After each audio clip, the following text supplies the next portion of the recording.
네, 이 우정이란 이름이 잘못 사용된 두 친구의 사연입니다. 이 사건은요, 지난 2020년에 발생했는데요. 이 30대 여성 A씨는 가정이 있는 유부녀지만 이혼했다라고 거짓말하고 또래 남성과 교제를 시작했습니다.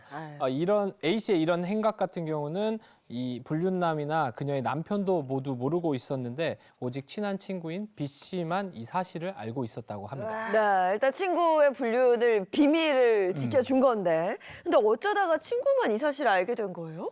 네, 이 친구에게만 이 사실을 털어놓은 계기가 있는데요. 네? 이 A씨가 만나는 남성 C씨가 이 A씨의 행동에 좀 미심쩍어서 이 A씨가 실제 이혼했는지에 대한 의심을 갖게 된 겁니다. 그래서 A씨에게 이 이혼 사실을 증명할 수 있는 서류를 보여달라고 이제 요구를 했던 거고, 남성의 요구에 다급해진 이 A씨가 친한 친구였던 B씨에게 도움을 청하면서 이 모든 걸 털어놓은 겁니다. 그러면서 친구에게 가짜 가족 관계 증명서를 좀 만들어달라 이렇게 부탁을 한 겁니다.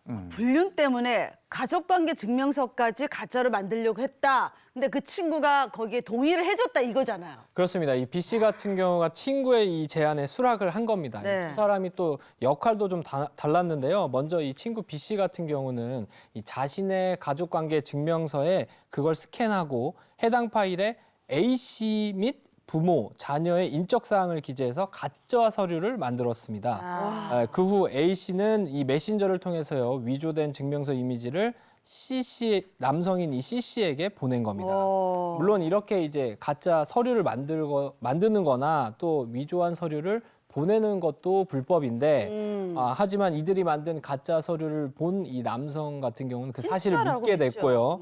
A씨와 부적절한 관계를 계속 이어나가게 됐습니다. 아니 이거 진짜 범죄인데. 범죄죠. 여기까지 갔으면 이거 넘어간 건데. 그러니까요. 야 이거까지 위조했어요. 근데 우리가 다 알고 있는 게 있잖아요. 꼬리가 길면 잡힌다. 네, 잡히고. 잡히게 되게 있거든요. 잡혔을 것 같은데요. 네, 그렇습니다. 이 A씨의 대범한 행각은 결국 그녀를 미심쩍어 했던 그 남자가 있었습니다. 바로 이 남편인데, 남편이 눈치를 채면서 A씨의 불륜 사실이 드러나게 됐습니다.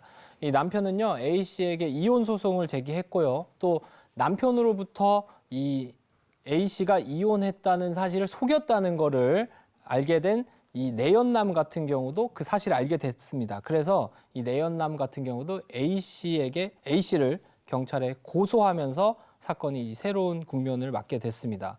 그런데 이 사건으로 난처해진 건 A씨뿐만이 아니라 그 친구인 B씨 또한 가짜 가족관계 증명서를 만드는 데 도와준 혐의로 그럼요. 수사를 받게 된 겁니다. 이 경찰 조사에서 A씨는 이 친구 B씨와 함께 공문서를 위조했다라고 범행을 인정했고요. 반면 B씨는 이 억울하다면서 혐의를 부인했습니다. 야 이거 공범이 된 거예요. 근데 이거 판결은 어떻게 났습니까? 이제 가끔 상담하다 보면은 이런 경우가 있어요. 남편과 남편 친구를 좀 같이 소송해 주세요. 아니 아내 친구를 같이 소송해서 왜요? 그랬더니 그 친구들이 그렇게 이제 막 꼬드긴다는 거예요. 놀자, 누구 만나라 이렇게 네, 해서 맞아요. 순진한 자기 남편과 아내가 이제 버렸다고 네. 하는 경우가 있는데요. 이렇게 이제 문서까지 위조하면서 하는 거 굉장히 좀 높은 그러네. 형을 받을 수가 되게 있어요. 나쁘죠. 그러니까 위조 공문서 행사죄가 될 수 있어서 이게 이제 벌금형이 없고요. 아예 그냥 10년 이하의 징역형을 받을 수 있는 큰 범죄라는 거 꼭 기억하시길 바라고요. 왜냐하면 이 서류라는 것은 이 공신력이 있지 않습니까? 우리가 네. 사실대로 믿는데 이걸 위조한다는 것은 굉장히 큰 범죄니까 꼭 기억하시기 바랍니다. 네, 근데 가짜 가족관계 증명서를 위조한 거 네. 이게 잘못이라는 거 우리가 다 알고 있잖아요. 근데 놀라운 게 단순히 남에게 전달만 해도 형사처벌을 받을 수 있다.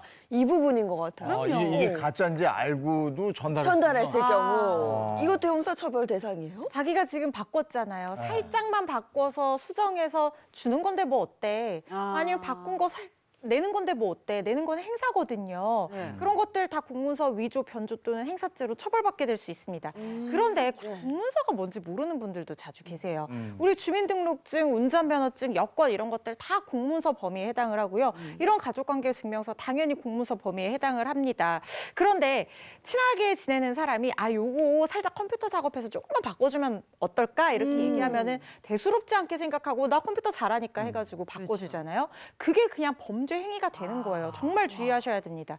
또 어떤 경우 있냐면요. 주민등록 등본이나 운전면허증 같은 경우에 유효기간이 있어요. 그런데 다시 발급받기 귀찮고 갱신하기 귀찮아서 요거 내 건데 뭐 내가 살짝 바꾸는 건데 뭐 어때? 이것도 다 범죄에 해당을 할 수 있는 그걸 거예요. 바꿔요? 그리고 미성년자들 술 마시러 가려고 막 친구 주민등록증 이런 거 바꾸고 이런 것들도 다 범죄 행위거든요. 정말 이렇게 하시면 안 됩니다.